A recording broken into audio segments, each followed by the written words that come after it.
Good morning, everyone. Great to see so many people out early on a Monday morning. I'm Doreen Harris. I'm the president and CEO of the New York State Energy Research and Development Authority, or NYSERDA. And it's a real pleasure. Specifically, I want to thank Eric and the CDI team, as well as Columbia University, for hosting this conference, and to all of you in the room for supporting carbon tech development and innovation. So I'm certainly delighted to be here today. I think we can all agree we have a lot to celebrate about the extraordinary progress that we're making together. And NYSERDA specifically is thrilled to be an anchor supporter of this conference, but also the initiative writ large. So I have to give a shout out to the NYSERDA and New York Green Bank team members who are going to be here throughout the day, because it is very much reflective of our commitment as a state clean energy agency to really get after all sectors of our economy. And really, with respect to NYSERDA, it's important to note we're actually going to be celebrating our 50th anniversary here in a little bit over a year. And fundamentally, I could not be more proud of the way that NYSERDA has invested over a series of years to propel this type of innovation. And that's what I'm really going to be reflecting on today. It's certainly true that NYSERDA is, in the first instance, the state's clean energy office. We're focusing on providing objective information and analysis to really advance this, I'd say, decarbonization journey that New York is certainly leading, but also to help New Yorkers in their day-to-day lives. And so NYSERDA actually came from the 1970s energy crisis. That's when we were born, and ultimately we were fostering energy independence on behalf of the state of New York. You can see we still have work to do in that respect, but ultimately we have an imperative, and we have an imperative that I am pleased to be leading NYSERDA in the state of New York to address that challenge head on. And so when we think about the concepts of avoiding, minimizing, and mitigating carbon emissions, it is true that they are central to New York's climate law in the first instance. So I actually co-chair New York's Climate Action Council. And what I'm here to talk about today relates most notably to a very important analysis that was produced at the end of last year as we voted on and advanced a scoping plan, which laid out the pathways for New York to achieve our broad goals in a very tangible way, I would say a way that has not previously been articulated so directly. And so when we looked at how we get to our broader goals, our goals most notably to 2050 carbon neutrality, what we're here to talk about today is, I would say, the 15%. And when I say the 15%, I'm talking about negative emissions technologies, such as carbon capture, that will be needed in order to mitigate at least 15% of New York's emissions in that year. And so when the scoping plan was laid out, it laid out not only the analysis, the integration analysis leading to that assessment of 15%, but also the very tangible ways that we as a state need to change our own actions and evolve our own actions to address that amount. And so NYSERDA, along with other state entities, have been tasked to identify carbon dioxide removal technologies and pathways and prioritize research around technology-based carbon dioxide removal pathways, fundamentally to reduce greenhouse gas emissions statewide. And so we know that carbon capture is an important contributor to how we get from here to there, especially in hard to electrify or decarbonize sectors of our economy. And there are many. So certainly, energy efficiency and low carbon fuel switching can take us far, but robust development in industrial carbon capture, utilization, and storage technologies are also going to serve as needed contributors to achieving this net zero by 2050 goal. So we at NYSERDA remain focused on our work. As I said, almost 50 years of work to accelerate market transformation via initiatives that both identify, mitigate, and remove common barriers to clean energy technology deployment, including technologies like we're here to talk about today. And so you should know our innovation team well. I hope you do, and I hope you also know our New York Green Bank team, because together we're investing in technologies, companies, and an ecosystem to enable the development of these solutions and business models across the state. In fact, our innovation team has invested over $800 million over 10 years to support these efforts. And to date, I think the really important and exciting aspect of this for us is the topic of leverage, because every dollar of NYSERDA funding results in $10 from other sources, like federal funding or funding from the private sector. And so what we're here today to celebrate really and to reflect on is the ways in which these NYSERDA funds have been put to use to obtain leverage that far exceeds the initial investment that we made. And so already we at NYSERDA have invested in over 700 companies and helped to develop nearly 300 different products. And I expect these numbers to quickly climb even higher. This upswing is very much in effect here in New York State. And so although NYSERDA was involved in the early phases of carbon tech evolution, we plan to continue to play a vital role as we further this transition together. Because innovation is really going to be central to realizing how we both avoid emissions that worsen climate impacts and how we adapt at the same time to an ever-changing climate. In fact, NYSERDA recognized many years ago we need pathways to capture, utilize, and store carbon to mitigate carbon emissions in the first instance. And so we're committed to establishing the groundwork to make this happen. And so our efforts, certainly at NYSERDA, led to the creation of what I think is a unique and replicable research, development, and commercialization hub, the Carbon Tech Development Initiative, working in partnership with Columbia University and a Carbon Tech Entrepreneurial Fellowship program in collaboration with Activate New York.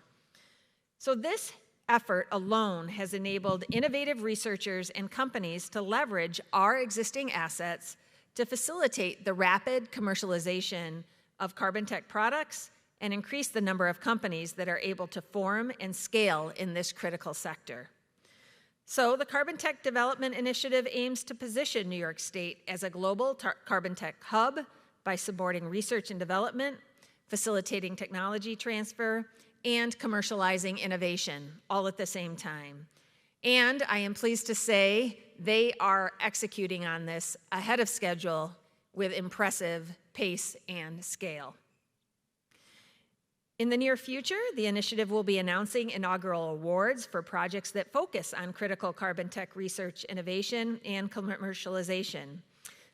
And as of last month, a second solicitation round is underway. So if you're not paying attention, I certainly hope you will.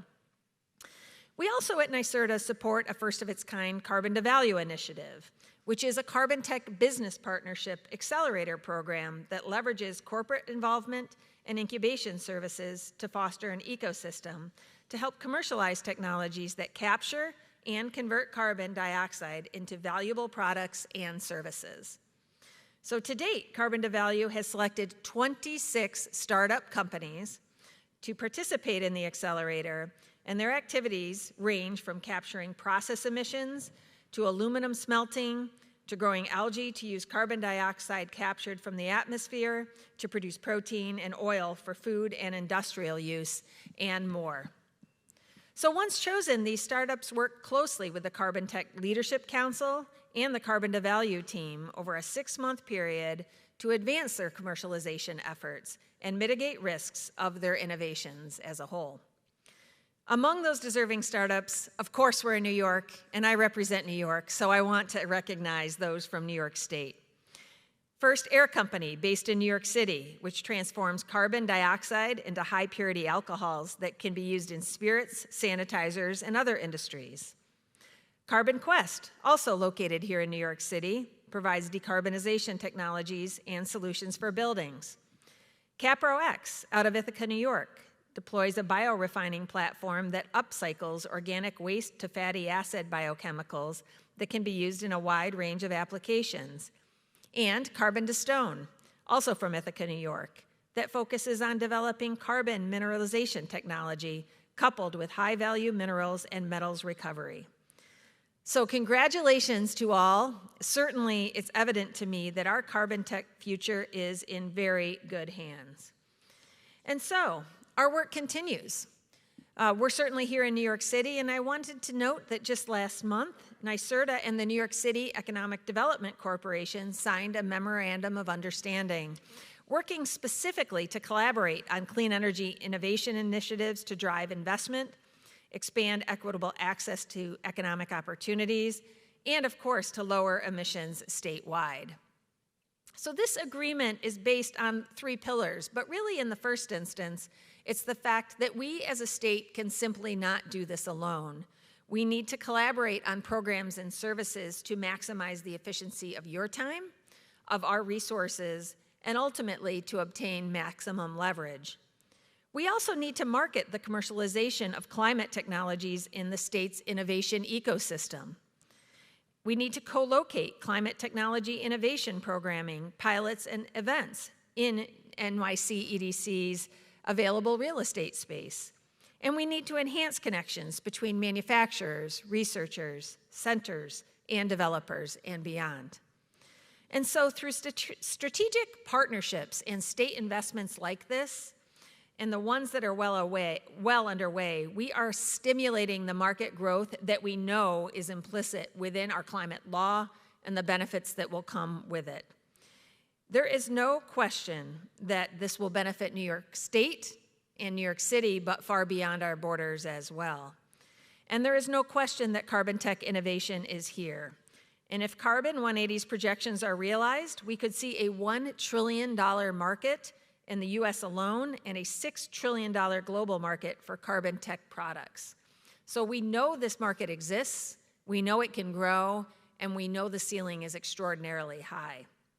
We are also seeing unprecedented support at the federal level for innovation commercialization. And this is where a state like New York and all of you create extraordinary, I'd say, tailwinds for these federal investments to create leverage, but also very near-term impact. And I hear it over and over again, that the state of New York, and specifically the ecosystem that we are building like this here today, creates a huge opportunity for the federal government to take their dollars and deploy them readily with great effectiveness. In fact, recently the US DOE, through the Direct Air Capture EPIC Prize, Think It phase, announced $1.3 million for 13 semifinal awards for commercialization programs that support direct air capture technologies. And of the 13 semifinalists, I am very proud to say that 5 have collaborated with NYSERDA in some capacity over the years. And these include, first, not surprisingly, the Carbon Tech Development Initiative, also Greentown Collaborative, a collaborator of the Carbon to Value Initiative, Activate New York, New Lab, and NECEC Institute. So not only do I offer my heartfelt congratulations to each organization as they are blazing a trail for others to follow, but I would say it makes me ever more confident that we, friends, are in the right place at the right time, ready to build out and deploy against these broad goals and indeed the market forces that we see at play here in New York and beyond. So I'm confident that even more federal funding will be made available in the future, and there will be more opportunities for not only NYSERDA and the state of New York to collaborate with federal agencies, but also with other partners to drive carbon tech development even further. And so rest assured, we will be there every step of the way. And so, we are certainly at a pivotal moment. One thing is very clear. We have an enormous opportunity to build upon, to ensure a thriving innovation ecosystem here in the state and writ large. We are certainly well on our way. And so now is the time to think big, to innovate, to get involved, to create partnerships that we maybe haven't thought about before. Because if you blink, you just might miss it. The pace of change is rapid, and the need is rapid for this innovation to realize this thriving future here together. So thank you for inviting me to be here today. I'm thrilled about the event and the progress we're making together, and I wish you all an exciting day together. Thank you.